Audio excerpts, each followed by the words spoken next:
Kia ora, ko dia hau, hara mai. Welcome to Homemade Let's Cook. Today we're making one for the kids and maybe some adults as well. We're making a chocolate rice bubble slice today, or chocolate rice crispy slice.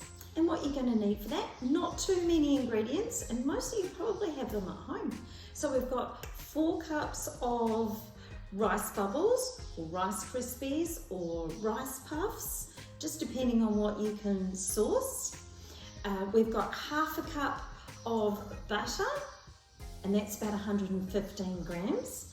I've got half a cup of peanut butter, and while I'm talking, we're going to put that in the pan. You'll notice my pan is large enough for a few additional ingredients. Now you can use either crunchy or smooth peanut butter. I'm using smooth. And then we've also got, and I know this is mixing them together a little bit as I take it out, we've got half a cup of honey. And for some reason I couldn't find my other half cup measure, so I've got 2 quarter cups here. And of course, because this is chocolate, and I said it was chocolate, you could make it without the chocolate potentially. We've got 3/4 of a cup of dark chocolate melts. Now, if you're using milk chocolate melts, you might want to use a few more, so maybe up to a cup's worth. So that's going there.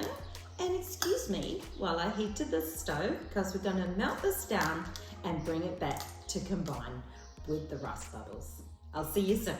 So I'm very pleased to say that that didn't take very long at all.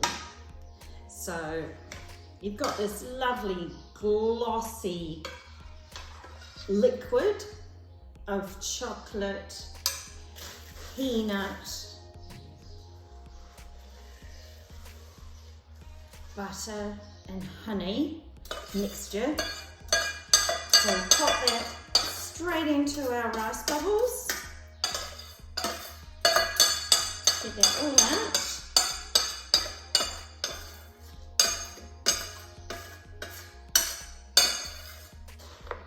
And give it a really good mix around. I've got my traditional square pan for this one, and I've just lined it with some baking paper. So what's going to happen is this is going to go into the pan very, very shortly. It's going to go into the fridge, and hopefully we can wait 1 to 2 hours for it to harden.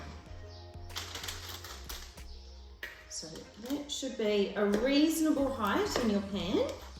You could use a flatter pan if you wanted to as well. And it's not really going to matter too much, it'll just affect the height of your slices.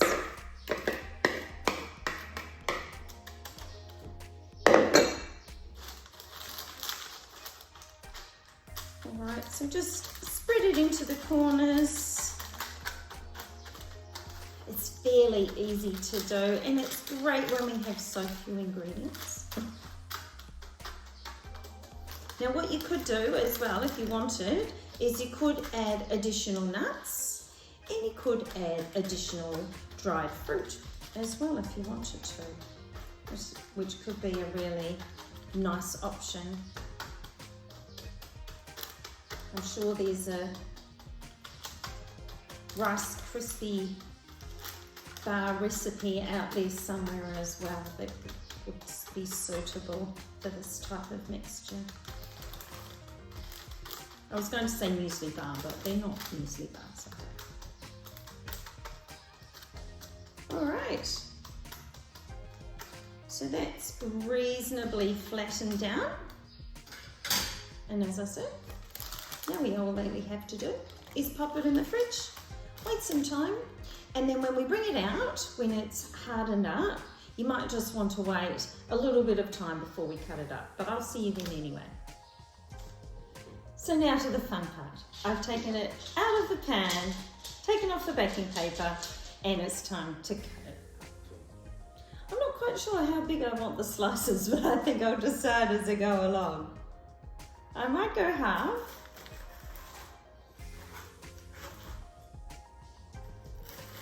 Half again. Half again. So 4 across.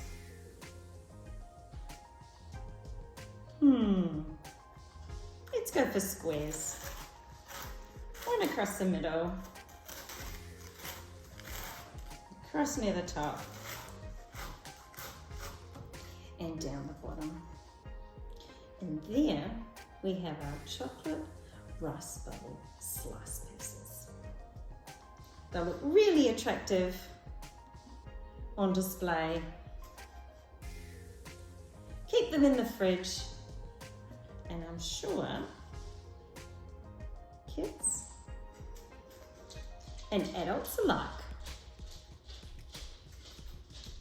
are going to love them. Thanks for joining me for Homemade Let's Cook. Please join me again. Ka kite.